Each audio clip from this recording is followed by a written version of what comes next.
Dans cette vidéo, je vais vous parler du crack. Le crack qu'on entend dans les cervicales, dans les doigts quand on tire dessus, ça peut être dans les poignets, dans les coudes. Peut-être vous avez rencontré un thérapeute qui vous est monté dessus, qui vous a fait craquer le dos, ou qui vous a tourné dans tous les sens. Il a peut-être tiré sur votre cheville et vous entendez cloque dans votre cheville. À quoi ça correspond? Dans quel cas faire craquer? Est-ce utile? Est-ce pas utile? Pourquoi on fait craquer? La réponse dans cette vidéo. J'ai fait beaucoup de formations différentes, j'ai eu beaucoup de thérapeutes et au final on était un peu perdus. Pourquoi? J'ai des courants de pensée qui disent qu'il faut faire craquer chaque patient et la libération passe par là. D'autres qui disent ne faites pas craquer, c'est trop dangereux, on ne sait pas ce qu'il y a en dessous, il faut des radios, donc ne faites jamais craquer. On utilise beaucoup d'autres techniques musculaires, myotensives, pour libérer, ça marche aussi bien. Dans mon cas, j'ai testé tout.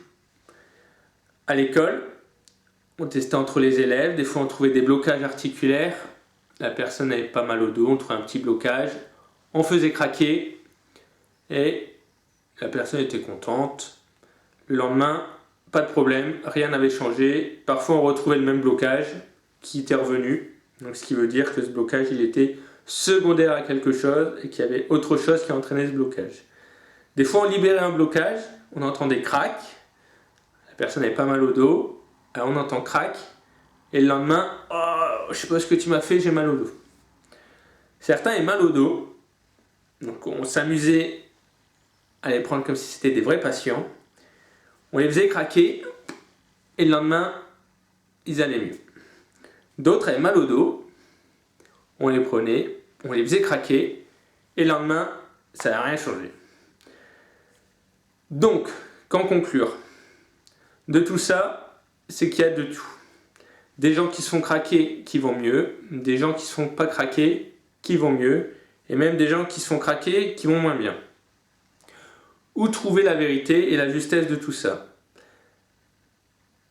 Je travaille beaucoup en somato-émotionnel, c'est-à-dire que je m'intéresse beaucoup aux énergies et au blocage émotionnel.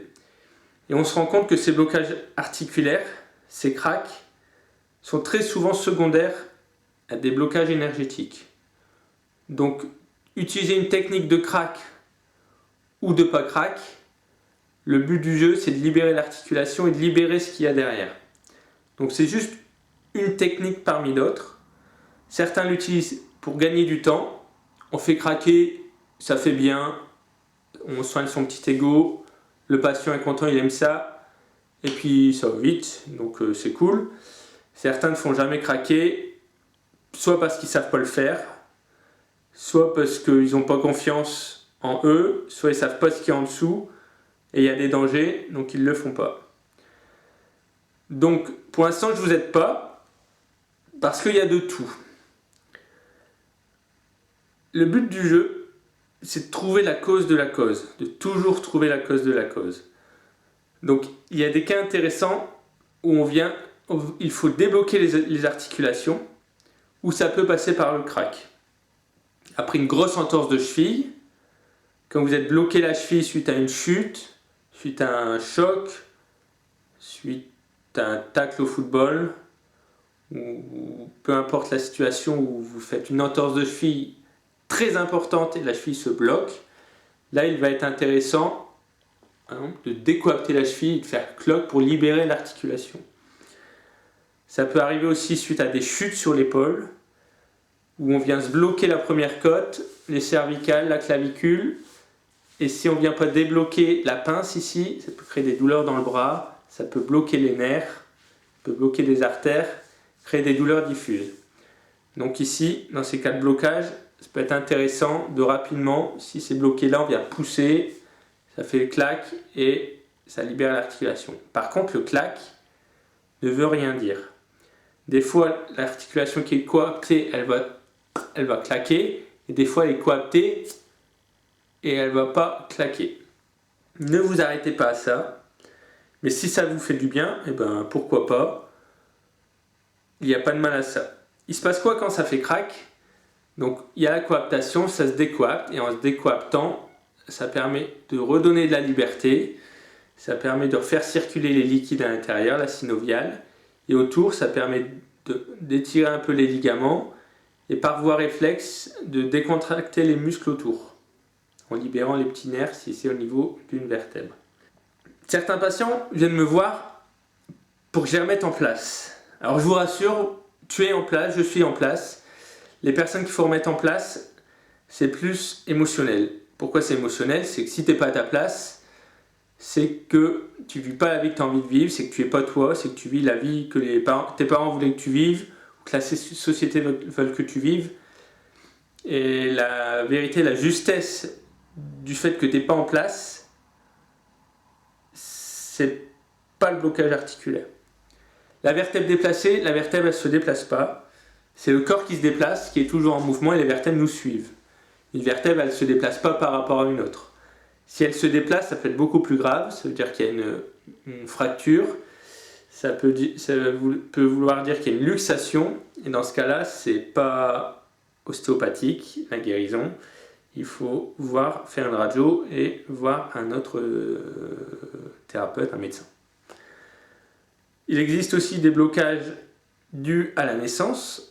Un bébé qui naît avec un accouchement difficile par forceps ou ventouse, ou même l'obstétricien qui vient tourner le cou brusquement à la naissance. Le petit peut réagir et se contracter les muscles au niveau de la charnière cervicale et du crâne, la charnière crânio-cervicale. Et dans ce cas-là, ce blocage, le crack ne va pas servir à quelque chose, on ne fait pas craquer les enfants, surtout pas. Donc ce blocage, on peut le libérer par des techniques douces pour libérer le passage des nerfs et des artères qui viennent innerver le ventre, ce qui crée chez les enfants des reflux, des coliques dus au blocage là-haut du nerf vague. Donc dans ce cas-là, ce blocage d'origine mécanique, on vient le libérer très doucement avec des techniques douces.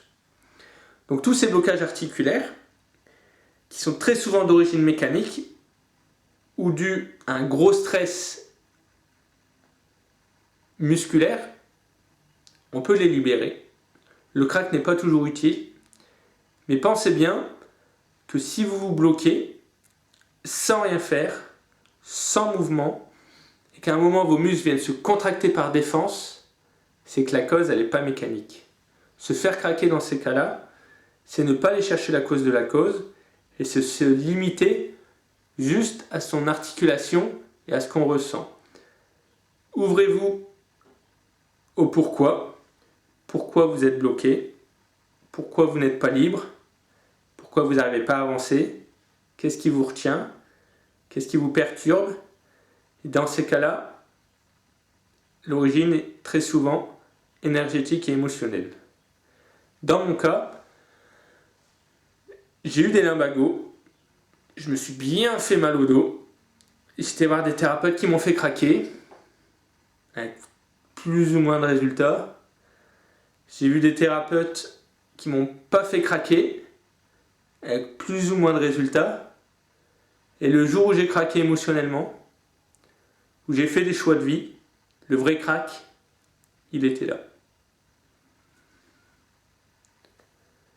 Voilà pour cette vidéo. J'espère que ça a répondu à quelques-unes de vos questions. Le crack, ça peut être utile. Si vous en avez besoin, faites-vous craquer. Voyez les gens formés pour cela. Faites-le utilement, avec des résultats derrière.